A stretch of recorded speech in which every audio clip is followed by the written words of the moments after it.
Take, and that is mate. Can you believe it? And he resigned. I can't believe what a total crush. If you get this position, enjoy it. It'd be really funny if black played knight b8 next, because all black's pieces are on the back, whereas all white's pieces are in the attack. How did Carlsen beat Penguin in 22 seconds? Magnus Carlsen played 22-year-old Grandmaster from the US, Andrew Tang. Part 2 is the live recording, but Part 1 is the opening theory to the Owens defense. Timestamps are below if you want to skip to a section if you're bored. If you are new here, hello, my name is William. Let's begin. Carlsen has white. Andrew Tang has black. e4, b6. With bishop b7, this is the Owens defense. Black plans to attack the center with moves like bishop b7, knight f6, putting pressure straight away on the e4 pawn. Let's see how Magnus handles this. d4, bishop b7, bishop d3. Another way to defend is knight c3.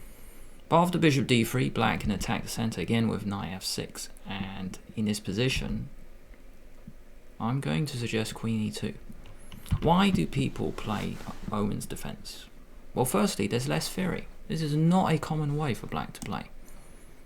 You're putting early pressure in the center. Why do people play this opening? If you play normal moves as white, you may not get a good position. Firstly, I want to talk about an opening trap here. If you play f5, the point of this move is so then the bishop can take the pawn to win the rook in the corner. But you can just take the pawn, and after bishop takes g2, black's king is in big trouble. Queen h5 check, it's game over. After g6, you just take it. And when the pawn moves out the way, or even take it, then it'll be checkmate. If you play a move like knight f6, g7 check is possible, because you throw in the discovery attack with a queen, and after knight takes, you can take the rook and you get a queen. But there's actually a better move. You get rid of the square, the g6 square, and that pawn is covering that square. You can just play check. And after knight takes, that is mate all of a sudden. So that's a really cool opening trap to be aware of.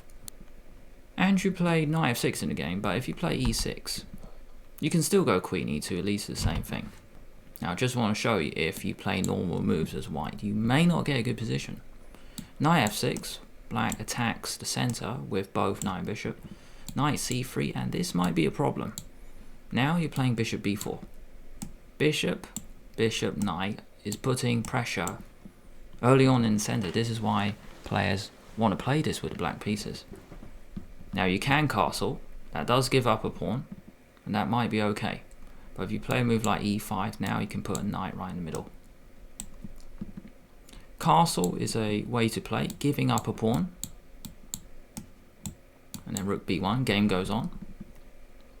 Black can castle, black can go d6, break up the center, but black is a pawn up. This bishop can retreat to a5. The bishop is perfectly safe there. Another option is you could go queen e2, which we're going to see in a game, but it's very different now because after d5, e5, knight e4. There's still pressure with the bishop and the knight on here. And this bishop protects this knight. So if you take, that knight has to move now. It might even have to move that, and then the queen can take in the center. You can see why players want to play this with the black pieces. If you play normal moves with white, you may not get a good position. That's why after bishop d3, knight f6, it's good to actually defend your pawn with a queen, early queen move. Bishop, queen, you defend your center pawn. e6, knight f3. Ready to castle. d5, e5. Two options. Black can play knight d7. Knight e4 was played in the game. So knight d7, very passive move, and in this position, if you get this position with white, you may want to play these moves.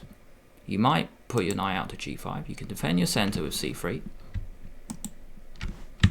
Or you can just castle. They are all good options. Knight g5 is a very direct way to play, but if you're not sure if knight g5 works out, you can just castle, and after c5, c3, white just has a really nice position. Bishop can come out, knight can come out, it's another option. You keep your pawn chain steady. You may want to play a3 later just to stop any idea in the future for black coming in here. So for example, bishop here, well, let's say knight c6, you might play a3 now, because after take, there's no knight b4. In a game, knight e4 played. You put your knight in the center. Now you just castle. Knight d7, or bishop e7 and then castle. This knight is a problem. You don't want to take it, or else you take with a pawn. This bishop is now alive.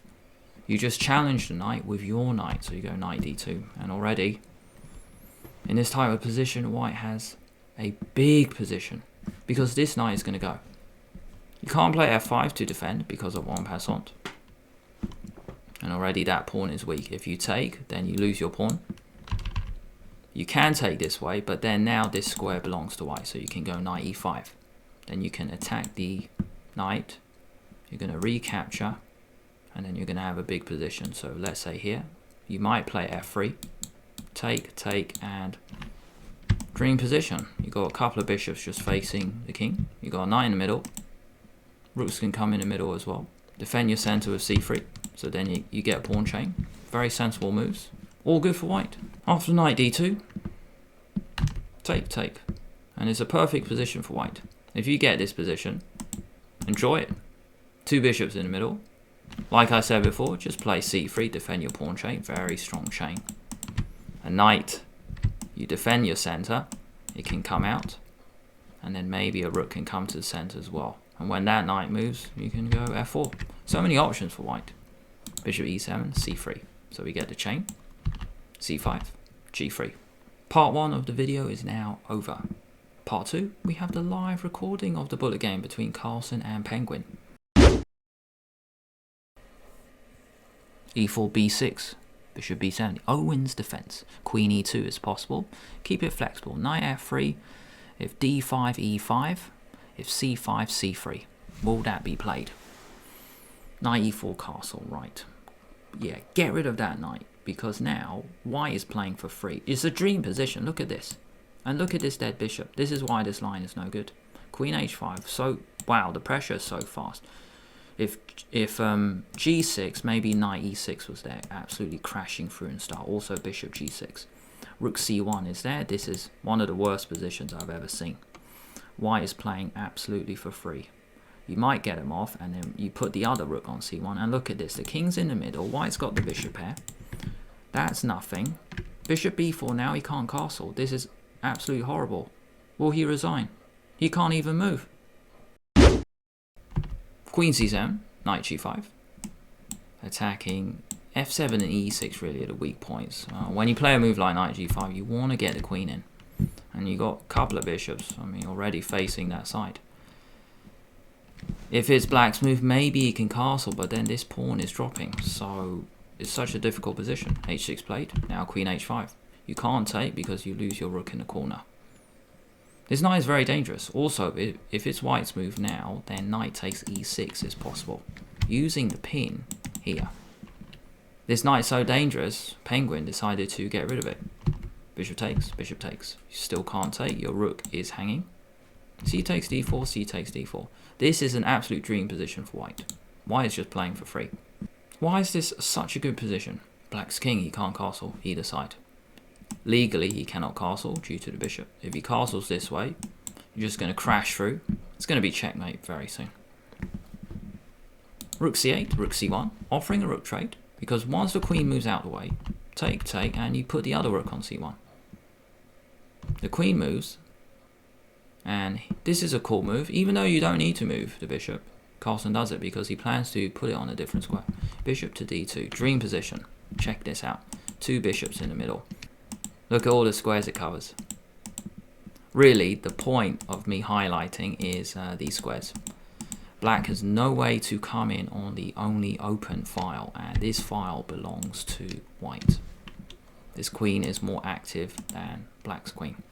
And really, an important thing to notice is this bishop is much better than that. Look at it. Look at how sad that is. Just blocked in by his own pawns. But this bishop has gigantic scope, controlling so many useful squares on the board.